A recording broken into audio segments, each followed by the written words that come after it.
Hello दोस्तों, कैसे हैं। आज कुछ कारणवश हम वीडियो शूट नहीं कर पा रहे हैं, लेकिन फिर भी हमारा कंटिन्यूटी बनाए रखने के लिए मैं आपकी वीडियो शूट कर रहा हूं, जो कि बिना बोर्ड के होगी। तो साथियों, हमारा टॉपिक कल हो गया था वैद्युत क्षेत्र की तीव्रता, लेकिन हमने कल भी आपको वैद्युत क्षेत्र के बारे में बताया था कि वैद्युत क्षेत्र होता क्या है, वैद्युत क्षेत्र का काम क्या होता है। तो आज हम फिर वैद्युत क्षेत्र के बारे में डिस्कशन कर रहे हैं।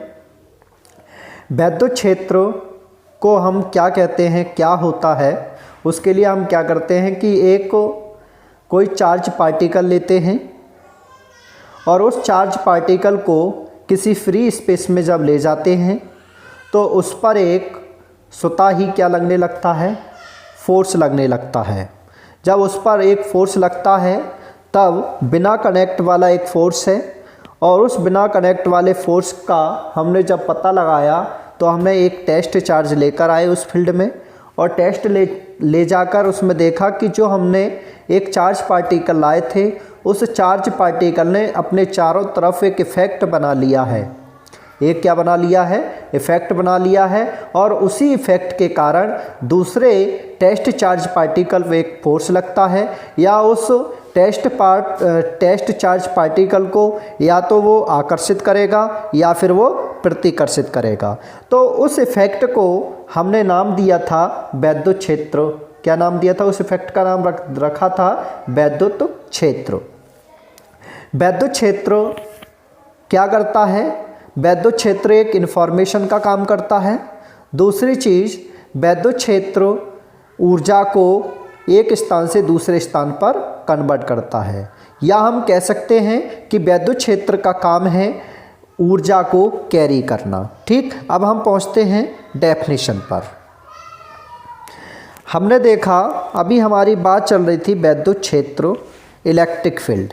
तो वैद्युत क्षेत्र क्या होता है कि किसी आवेश अथवा आवेश समूह के परिता वह क्षेत्र जहाँ तक उसके वैद्युत प्रभाव का अनुभव किया जा सकता है, या हम ऐसे भी बोल सकते हैं कि जहाँ तक वह आवेश या आवेश समूह किसी अन्य आवेश पर वैद्युत बल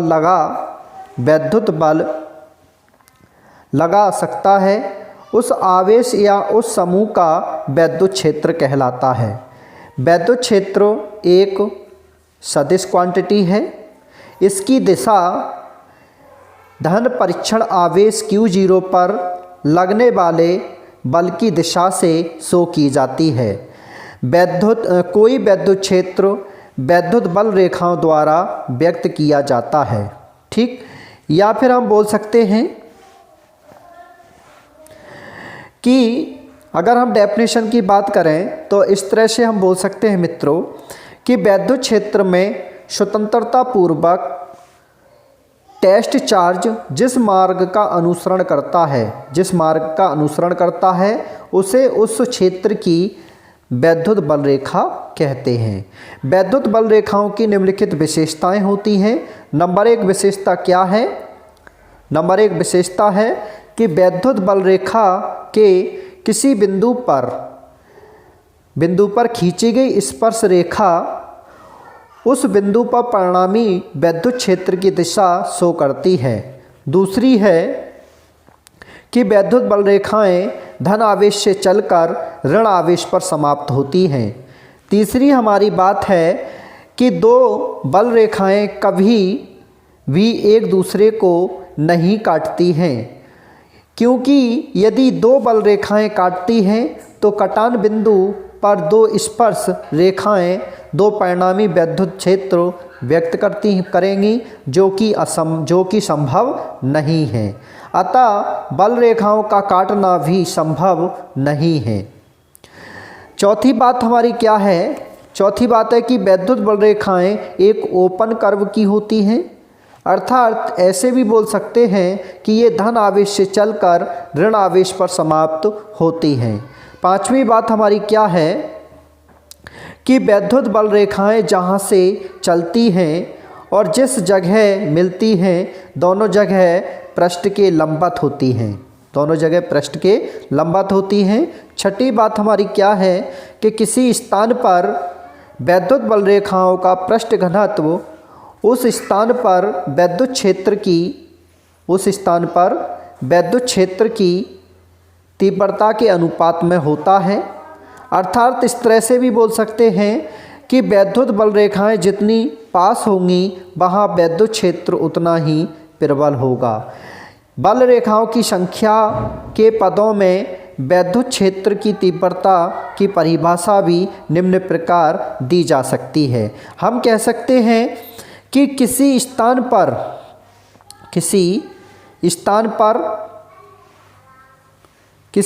पर बल रेखाओं की दिशा के लंबवत मात्रक क्षेत्रफल से गुजरने वाली वैद्युत बल रेखाओं की संख्या ही उस स्थान पर वैद्युत क्षेत्र की तीव्रता के तुल्य होती है। इस तरह से आप वैद्युत क्षेत्र की तीव्रता भी बता सकते हैं।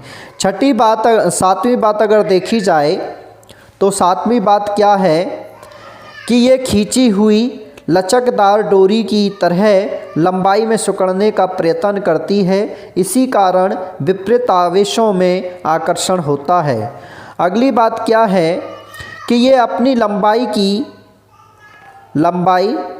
लंबवत दिशा में एक दूसरे से दूर हटने का प्रयत्न करती है, अतः समान आवेशों से प्रतिकर्षण होता है। ये समरण रहे विद्युत बल रेखाएं काल्पनिक होती हैं। ये हमारी वैद्युत बल रेखाओं की गुण थे।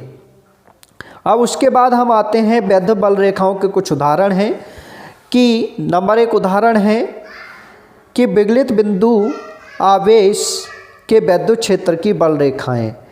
आइसोलेटेड पॉइंट आवेशों के परितः उत्पन्न वैद्युत क्षेत्रों की विद्युत बल रेखाओं को निम्नलिखित चित्रों द्वारा शो किया गया है। अगर कहीं कोई धन आवेश है तब उस धन आवेश की बल रेखाएं उस आवेश से दूर जाएंगी। उस आवेश से क्या होंगी? दूर जाएंगी। इस तरह से क्या जाएंगी? दूर जाएंगी। तो ये क्या है हमारी? ये क्या हैं? वैद्युत बल रेखाएं हैं। अगर कोई ऋण आवेश है और ऋण आवेश की बल रेखाएं कहाँ जाती हैं तो बल रेखाओं की दिशा हमेशा नेगेटिव की तरफ होती है। इसी प्रकार अगर कोई आवेश